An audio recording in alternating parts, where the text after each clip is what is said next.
ನಮ್ಮ ಹೃದಯ ಕಲ್ಪನೆಯಂತೆ ಈ ನಮ್ಮ ತುಂಬಿ ಸಂಸಾರ ಯಾವಾಗ ಹೇಗೆ ನಗು ನಗುತ್ತಾ ಇರ್ಲಿ ಅಂತ ಆ ದೇವರ ಹತ್ರ ನಾನು ಸರಗೊಡ್ಡಿ ಬೇಡಿಕೊಳ್ಳುವೆನು.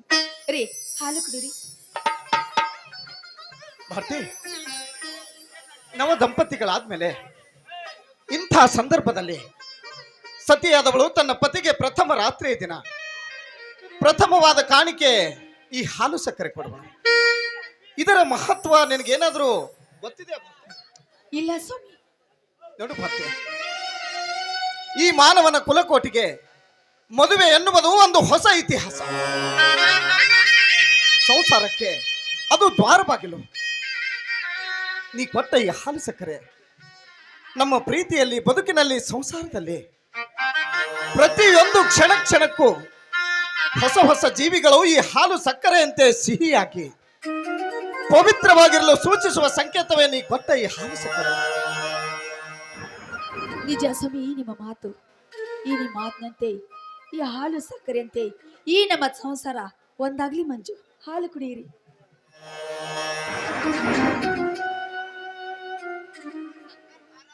ಭಾರತಿ, ನೀನು ಅರ್ಧ ಹಾಲು ಕುಡಿ. ಇಲ್ಲ, ಸಂಪೂರ್ಣ ಹಾಲು ನೀವೇ ಕುಡಿಯಿರಿ. ಬೇಡ ಕಣೆ, ಬೇಡ. ಸಂಪೂರ್ಣವಾಗಿ ನಾನೊಬ್ಬರೇ ಕುಡಿದರೆ ನಾನು ಸ್ವಾರ್ಥಿಯಾಗಿ ಬಿಡುತ್ತೇನೆ. ಅರ್ಥಂಗಿನಿ ಅನಿಸ್ಕೊಂಡವಳಿಗೆ ಪ್ರತಿಯೊಂದರಲ್ಲಿಯೂ ಅರ್ಧ ಪಾಲು ಸಿಗಲೇಬೇಕು.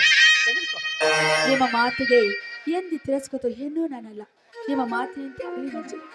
ಈ ನಮ್ಮ ಹಾಲದವಲ್ಲ, ಈ ಹಾಲು ಸಕ್ಕರೆಯಂತೆ ಒಂದಾಗಿ ಬಾಳೋಣ ಮಂಜು.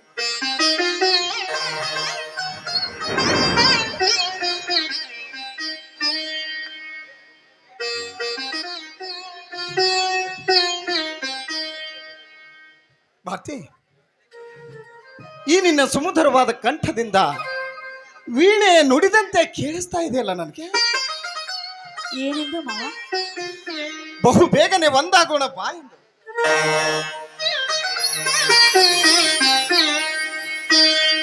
ಏಳು ಜನ್ಮ ಇದ್ದರೆ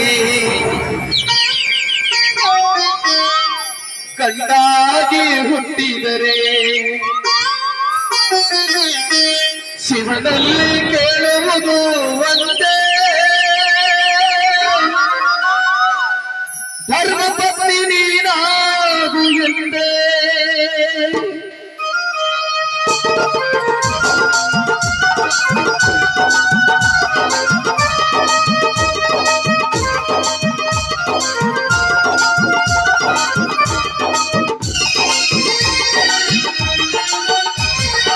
ಏಳು ಜನ್ಮ ಇದ್ದರೆ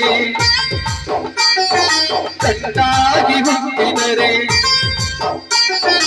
ಏಳು ಜನ್ಮ ಇದ್ದರೆ ಗಂಡಾಗಿ ಹುಟ್ಟಿದರೆ ಶಿವನನ್ನು ಕೇಳುವುದು ಒಂದೇ, ಧರ್ಮ ಪತ್ನಿ ನೀನಾಗು ಎಂದೇ.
ನೀನುಗಳಿಗೆ ಬಂದರೆ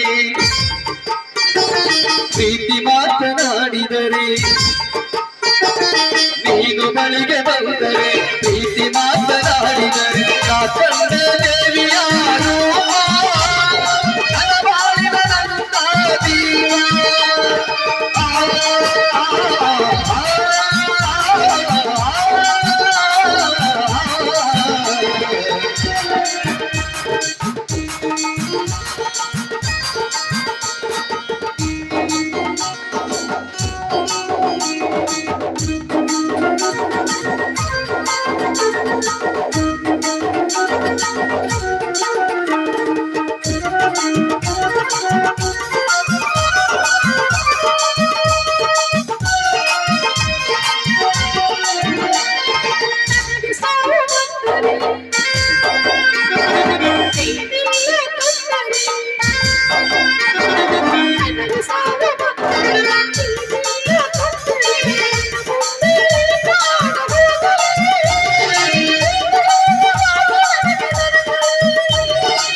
ನೀನು ಇರದ ಜನ್ಮ ನನಗೇಕೆ ಬೇಕು ಬ್ರಹ್ಮ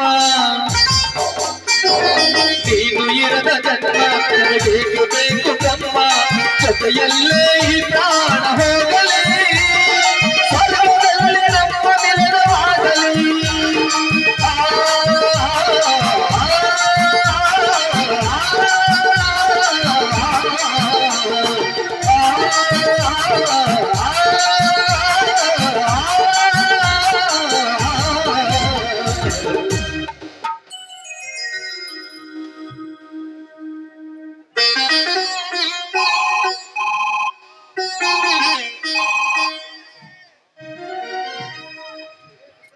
ಮಿಸ್ಟರ್ ಮಂಜು ತಾನೇ ಮಾತಾಡೋದು? ಹೌದು ಸರ್. ಹೌದು. ನಾವು ಯಾರು? ನಾನು ಡೆಲ್ಲಿಯಿಂದ ಮಿಲಿಟರಿ ಹೆಡ್ ಕ್ಯಾಪ್ಟನ್ ಡಿಸೋಜಾ ಮಾತಾಡ್ತಾ ಇದ್ದೀನಿ. ನಮಸ್ತೆ ಸರ್. ನೋಡಿ ಮಿಸ್ಟರ್ ಮಂಜು, ನಿನ್ನೆ ನಮ್ಮ ಪಕ್ಕದ ವೈರಿ ದೇಶ ಪಾಕಿಸ್ತಾನ ನಮ್ಮ ಭಾರತ ದೇಶದ ಮೇಲೆ ಯುದ್ಧ ಸಾರಿದೆ. ಅಷ್ಟೇ ಅಲ್ಲ, ಮೊನ್ನೆ ಪೆಹಲ್ಗಾಮ್ದಲ್ಲಿ ನಮ್ಮ ಭಾರತೀಯರು 24 ಅಕ್ಕ ತಂಗಿಯರ ಸಿಂಧೂರವನ್ನು ಅಳಿಸಿ ಹಾಕಿದ್ದಾರೆ.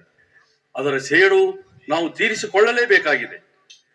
ಹೌದು, ಅದಕ್ಕೆ ಆ ಯುದ್ಧಕ್ಕೆ ನಾವಿಟ್ಟ ಹೆಸರು ಆಪರೇಷನ್ ಸಿಂಧೂರ. ನೋಡಿ ಮಿಸ್ಟರ್ ಮಂಜು, ಕಾರಣ ತಮ್ಮ ರಜೆಗಳನ್ನು ರದ್ದುಗೊಳಿಸಲಾಗಿದೆ.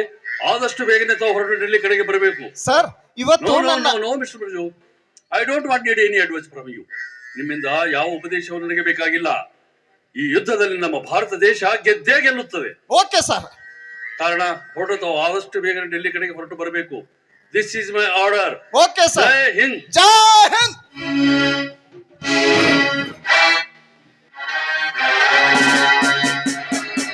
ಏನ್ರಿ ಇವತ್ತೆಲ್ಲ ಬರ್ಬೇಕಾ? ಬರ್ಲಿ ಬಿಡು ಬರ್ತಿ. ಏನ್ ತಪ್ಪಾಗಿದೆ ನೋಡು. ನೀನು ಹೋಗಿ ಬ್ಯಾಗ್ ರೆಡಿ ಮಾಡಿ ತೆಗೆದುಕೊಂಡು ಬಾ.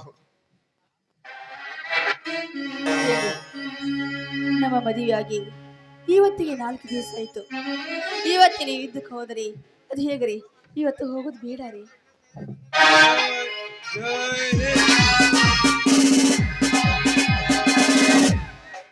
ಮಂಜು, ಅರ್ಜೆಂಟ್ ಆಗಿ ಬರ್ಬೇಕಂತ ದಿಲ್ಲಿಂದ ನನಗೆ ಟೆಲಿಗ್ರಾಮ್ ಬಂದಿದೆ. ನಿನಗೂ ಬಂದಿದೆ? ಹೌದು ಸುಭಾಷ್, ನನಗೂ ಕೂಡ ಬಂದಿದೆ.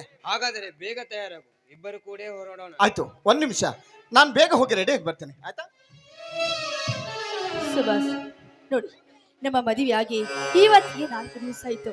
ಇವತ್ತು ಅವರಿಗೆ ಯುದ್ಧಕ್ಕೆ ಹೋಗೋದು ಬೇಡ. ನೋಡಿ, ಬೇಕಾದ್ರೆ ನಾಳೆ ಹೋಗಲಿ. ಅತ್ತಿಗೆ, ನಾವು ಅರ್ಜೆಂಟ್ ಆಗಿ ಹೋಗಲೇಬೇಕು. ನಿಮಗಿದು ಅರ್ಥವಾಗಲಾರದು.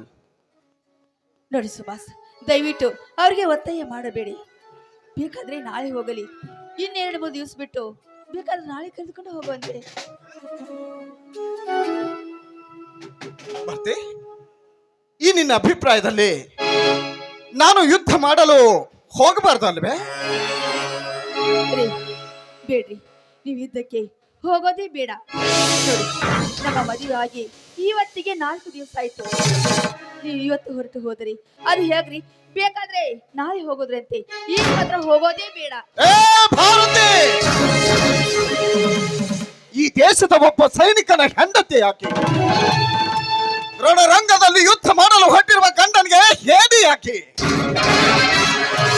ಮನೆಯಲ್ಲಿ ಕೂತ್ಕೊ ಅಂತ ಹೇಳ್ತಾ ಇದ್ದೇನೆ ಹುಚ್ಚಿ. ನಿನ್ನ ಬಾಯಿಂದ ಇಂಥ ಮಾತುಗಳು ಬರ್ಬೇಕಾ? ಈ ದೇಶದ ಪ್ರೇಮಕ್ಕೋಸ್ಕರವಾಗಿ ಎಷ್ಟೋ ಜನ ತಮ್ಮ ಪ್ರಾಣವನ್ನ ಬಲಿ ಕೊಟ್ಟಿದ್ದಾರೆ. ಈ ನಮ್ಮ ಭಾರತ ದೇಶವನ್ನು ಗೆಲ್ಲಲು ಆ ಬ್ರಿಟಿಷರಿಗೆ ಬೆನ್ನು ತೋರಿಸದೆ ತಮ್ಮ ಪ್ರಾಣವನ್ನ ಬಲಿ ಕೊಟ್ಟು ನಮ್ಮ ನಾವು ಅವರಿಗೆ ತೋರಿಸಿಕೊಟ್ಟಿದ್ದೇವೆ. ಇಂದು ನಮ್ಮ ದೇಶದೊಂದಿಗೆ ಹೋರಾಡುತ್ತಿರುವ ವೈರಿಗಳ ಗುಂಡಿನೇಟಿಗೆ ನಮ್ಮ ಭಾರತ ದೇಶದ ಸೈನಿಕರ ರಕ್ತ ಈ ಭೂಮಿಗೆ ಬಿತ್ತು. ಆ ರಕ್ತದಲ್ಲಿ ವೈರಿಗಳ ಪಾದ ಮಿಂದುವಾಗ ಸತ್ತ ಸಾವಿರಾರು ಸೈನಿಕರ ಕುಟುಂಬಗಳಲ್ಲಿ ಕಣ್ಣೀರಿನ ಹೊಳೆ ಹರಿಯುವಾಗ ನಾನು ಮಾಡಿಕೊಂಡ ಹೆಂಡತಿಯ ಮಾತು ಕೇಳಿ ನಿನ್ನ ರಸಿಕನಾಕಿ ಈ ಹೂವಿನ ಮಂಚದ ಮೇಲೆ ನಿನ್ನನ್ನು ತೆಕ್ಕೆಯಲ್ಲಿ ಬಿಗಿದಪ್ಪಿಕೊಂಡು ಸುಖ ಅನುಭವಿಸಿದರೆ ಅನ್ನವನ್ನು ನೀಡಿದ ಈ ಭಾರತ ಭೂಮಿ ನನ್ನನ್ನು ಮೆಚ್ಚಬಹುದೇನೆ? ಭಾರತಿ, ಮೆಚ್ಚಬಹುದೇ? ಭಾರತಿ, ಸತ್ಯಕ್ಕೋಸ್ಕರ ಸಾಯುವುದು ಅದು ಶೂರತನ. ಮರಣಕ್ಕೆ ಅಂಜಿ ಮನೆಯಲ್ಲಿರುವುದು ಅದು ಹೇಡಿಗಳ ಲಕ್ಷಣ. ಏನು ಹೇಳ್ತದೀರಾ ನೀವು? ಭಾರತಿ, ಹುಟ್ಟೋದು ಒಂದಿನ, ಸಾಯೋದು ಒಂದಿನ. ಹುಟ್ಟು ಸಾವಿನ ಮಧ್ಯೆ ಬಿಟ್ಟು ಹೋಗುವ ಹೆಸರು ಮಾತ್ರ ಬಹುದಿನ. ಏ ಭಾರತಿ, ಆ ನಮ್ಮ ವೈರಿ ರಾಷ್ಟ್ರವನ್ನು ಸದೆಬಡಿದು ಈ ಯುದ್ಧದಲ್ಲಿ ನಾವು ಗೆದ್ದೇ ಗೆಲ್ತೀವಿ. ಯುದ್ಧವನ್ನು ಗೆದ್ದು ಮರಳಿ ಮನೆಗೆ ಬರಬೇಕಾದ್ರೆ ಭಾರತ ಮಾತೆಯ ರಾಷ್ಟ್ರ ಧ್ವಜವನ್ನು ನನ್ನ ಹೆಗಲ ಮೇಲೆ ಹೊತ್ತುಕೊಂಡು ಬೋಲೋ ಭಾರತ್ ಮಾತಾ ಕಿ ಜೈ, ಬೋಲೋ ಭಾರತ್ ಮಾತಾ ಕಿ ಜೈ ಅಂತ ಜಯ ಘೋಷಣೆ ಹಾಕುತ್ತಾ ಮನೆಗೆ ಬರ್ತೇನೆ. ಒಂದು ವೇಳೆ ಈ ಯುದ್ಧದಲ್ಲಿ ನಾನು ವೀರ ಮರಣವನ್ನು ಅಪ್ಪಿದರೆ ಭಾರತಾಂಬೆಯ ರಾಷ್ಟ್ರ ಧ್ವಜವನ್ನು ನನ್ನ ಎದೆ ಮೇಲೆ ಹೊತ್ತುಕೊಂಡು ಮನೆಗೆ ಬರ್ತೇನೆ. ಈ ದೇಶಕ್ಕೋಸ್ಕರವಾಗಿ ಈ ನನ್ನ ಪ್ರಾಣ ಹೋದರೂ ನನಗೆ ಚಿಂತೆ ಇಲ್ಲ. ಮುಂದಿಟ್ಟಿರುವ ಹೆಜ್ಜೆಯನ್ನು ಹಿಂದೆ ತೆಗೆಯಲ್ಲ. ಈ ಜನ್ಮಭೂಮಿ ನನ್ನನ್ನು ಹೆತ್ತ ತಾಯಿಗಿಂತಲೂ ಮಿಗಿಲಾದವಳು. ದೇಶದ ಪ್ರೇಮವನ್ನು ಮರೆತು ಜನ್ಮಭೂಮಿಯನ್ನು ಆ ವೈರಿಗಾಗಿ ಅರ್ಪಿಸಿದರೆ ಅದು ಈ ಭೂಮಿಯನ್ನು ಅರ್ಪಿಸಿದಂತಲ್ಲ, ನಮ್ಮ ಹೆತ್ತ ತಾಯಿಯನ್ನ ವೈರಿಗಳಿಗೆ ಅರ್ಪಿಸಿದಂತೆ. ನೋಡು, ಈ ದೇಶಾಭಿಮಾನ ನಿನಗೆಲ್ಲಿಂದ ಬರ್ಬೇಕು? ಹೋಗು, ಬ್ಯಾಗ್ ರೆಡಿ ಮಾಡಿ ತೆಗೆದುಕೊಂಡು ಹೋಗು. ನಿಜ ಸ್ವಾಮಿ, ಒಬ್ಬ ಸೈನಿಕನ ಹೇಳುವ ಮಾತು ನೀವು ಹೇಳ್ತಾ ಇದ್ದೀರಾ. ಆಯ್ತು.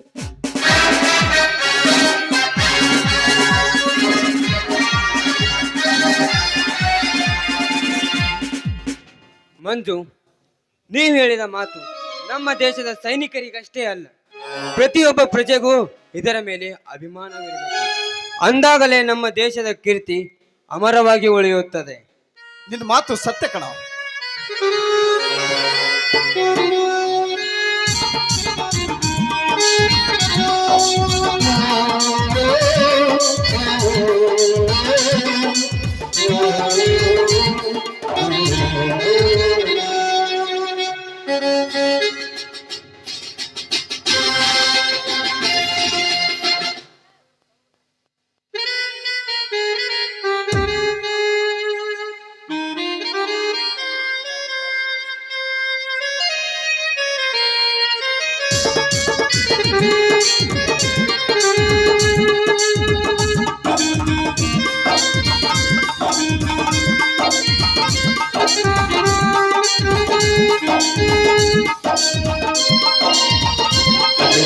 आते हैं तड़पाते हैं, पूछे जाती है, बिजली आती है, इधर कब आओगे, इधर कब आओगे, इधर कब आओगे, इधर कब आओगे, तुम ये घर सोना सोना है, परदेसी आते हैं, हमें तड़पाते हैं, पूछे जाती है.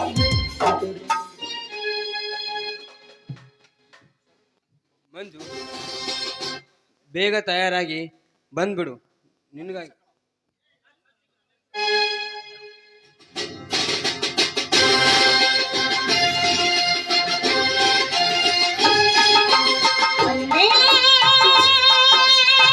ಬೋಲೋ ಭಾರತ್ ಮಾತಾ ಕಿ ಜೈ. ವಂದೇ ಮಾತರಂ, ವಂದೇ ಮಾತರಂ. ಇನ್ಕಿಲಾಬ್ ಜಿಂದಾಬಾದ್, ಇನ್ಕಿಲಾಬ್, ಜಿಂದಾಬಾದ್. ಜೈ ಜವಾನ್, ಜೈ ಕಿಸಾನ್, ಜೈ ಜವಾನ್. ಜೈ ಕಿಸಾನ್. ಮಂಜು, ಬೇಗ ತಯಾರಾಗಿ ಬಂದ್ಬಿಡು. ನಿನಗಾಗಿ ಹೊರಗಡೆ ವೇಟ್ ಮಾಡ್ತಾ ಇರ್ತೇನೆ.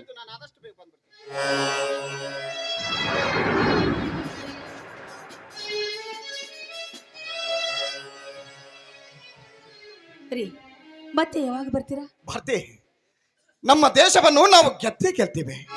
ನಾವು ಮರಳಿ ಬಂದೇ ಬರ್ತೀವಿ. ನೋಡು, ನಾವು ಮರಳಿ ಬರುವುದಕ್ಕೆ ಕೇವಲ 8 ದಿನಗಳಾಗ್ಬೋದು. ನಾನು ಹೋಗ್ತೇನೆ ಭಾರತಿ. ಏನ್ರಿ, ಹೋಗ್ತೀನಿ ಅಂತ ಹೇಳ್ಬಾರ್ದು, ಹೋಗಿ ಬರ್ತೀನಿ ಅಂತ ಹೇಳ್ಬೇಕು. ಆಯ್ತು, ನಾನು ಹೋಗಿ ಬರ್ತೀನಿ. ಆಯ್ತಾ? ಸರಿ ರೀ ಮಾಮಾಜಿ, ಬೇಗನೆ ಹೋಗಿ ಬೇಗನೆ ಸುರಕ್ಷಿತವಾಗಿ ಬನ್ನಿ.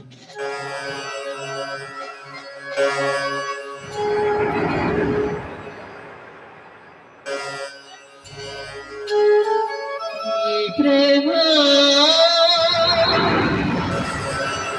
ಮರೆಯದ ಮನಸ್ಸಿನ ಸಂಗಮ, ಮೇರಿ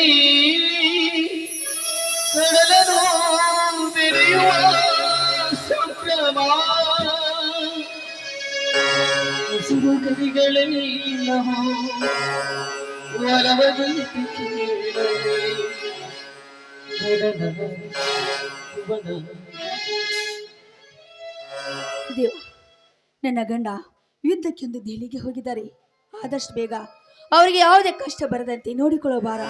ನಿನ್ನೆನೆ ಕುಡಿದೆ ತಂದೆ, ನಿನ್ನೆನೆ ಕುಡಿದೆ.